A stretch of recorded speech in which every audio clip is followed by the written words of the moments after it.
The day my daughter-in-law told me to leave the house, she said it so casually that for a moment, I thought I had misunderstood her. "You need to leave before my parents arrive." I stared at her. "Leave, where?" She sighed as if I were the one making things difficult. "Anywhere, a hotel, your sister's place, I don't care. My parents are coming, and I want the house to myself." I remember standing there in the kitchen, holding a cup of tea that suddenly felt too heavy in my hands. This wasn't a house I had simply walked into. It was my house. I had bought it years before my son even met her. After my husband passed away, I worked for years to keep it. I paid the mortgage, repaired the roof, renovated the kitchen, and turned the small upstairs room into a comfortable place for my son when he eventually got married.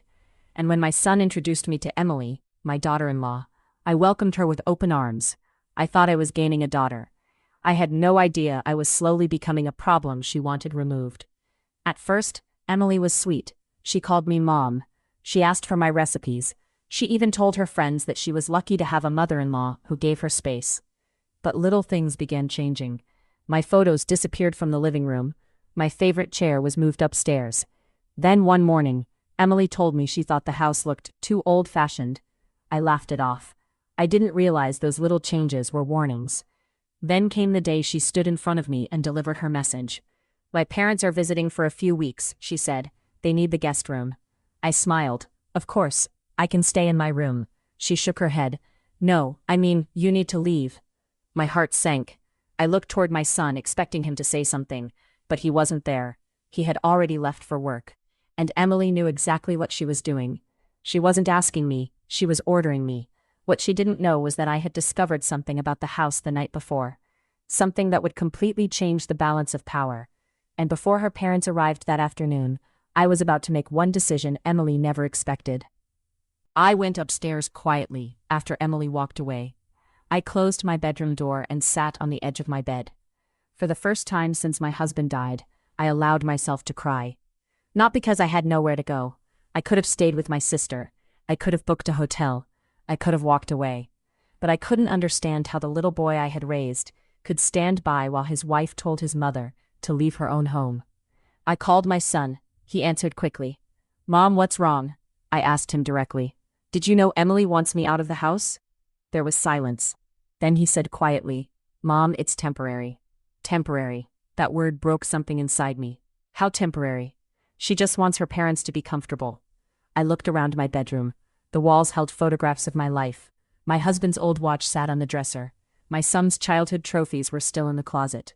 "This is my home," I whispered. "I know, Mom." "No," I replied.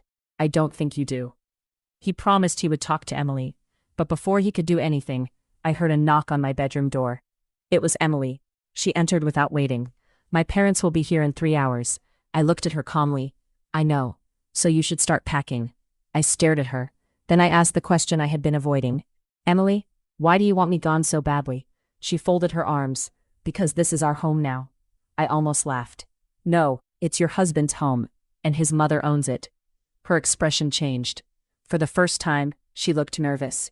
"You can't keep holding that over us." "I haven't held anything over anyone." "Then let us live like a family." I stood up. "A family doesn't throw someone out of their home to make room for guests." She stormed out. But I wasn't crying anymore. I was thinking.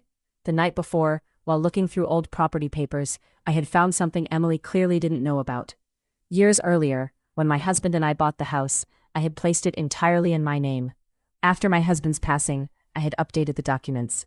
And when my son got married, I allowed him and Emily to live there, because I wanted them to have a comfortable beginning. But I had never transferred ownership. The house was still mine. Suddenly, everything became clear. Emily wasn't simply asking me to leave. She had started behaving as if the house belonged to her. And I had allowed it because I wanted peace. That afternoon, her parents arrived. Emily opened the door with a huge smile. "Mom, Dad, welcome." Her parents stepped inside carrying suitcases. Then they saw me standing in the hallway. Her mother looked confused. "I thought you were leaving?" I smiled politely. That was the plan Emily made for me. Emily froze. Her father looked at her. "What does she mean?" Before Emily could answer, my son walked through the door. He looked exhausted. "Mom," I raised my hand. "Everyone is going to listen." I placed the property documents on the dining table. "This house belongs to me." Silence filled the room. Emily's face changed completely. Emily stared at the documents as if they had suddenly appeared from nowhere. Her father picked them up. He read the first page, then the second. Finally, he looked at his daughter. "Emily, is this true?" She didn't answer. My son looked at me. "Mom, why didn't you tell us?" I smiled sadly, "Because I trusted you." That sentence hurt him more than anything else I could have said. Emily finally spoke. "You're really going to throw us out?" I shook my head. "No," she looked surprised. "I am not going to become like you." I handed the documents back to her father. "Your daughter made a decision about where I should live, without asking me. I won't do the same to you." Then I looked at my son. "You're my son. I will always love you. But love doesn't mean allowing someone to disrespect me." He lowered his eyes. "I'm sorry, Mom." Those 2 words were the beginning of the change, not because they erased everything, but because for the first time, my son finally saw what had been happening. Emily had treated my kindness like weakness. She thought because I stayed quiet, I had no power. She was wrong. I gave them 1 week to find another place. Not because I hated them, because I needed boundaries. During that week, my son came to me alone. "I should have defended you." I nodded. "Yes, you should have." He hugged me, and for the first time in months, I felt like I had my son back. Emily never apologized, but she stopped arguing. She packed her things quietly. Her parents left with her. And when the front door finally closed behind them, I stood in the silent hallway and took a deep breath. The house felt different. Not empty. Peaceful. I walked into the living room and brought my old photographs back from the closet. I put my favorite chair exactly where it had always been. Then I made myself a cup of tea. I sat by the window and watched the sunset. I realized something that day. Sometimes people mistake kindness for weakness. They think if you don't fight back immediately, you have no strength. But strength isn't always loud. Sometimes strength is simply knowing your worth. Sometimes revenge isn't about hurting someone who hurt you. Sometimes revenge is refusing to let them take your peace. Emily wanted me gone because she thought I was in her way. Instead, she exposed exactly who she was. And I didn't destroy her life. I simply stopped allowing her to control mine. That was my real victory. Because the moment I chose myself, everything changed. And if there's one thing I learned from that painful chapter of my life, it's this. Never confuse someone's kindness with permission to disrespect them.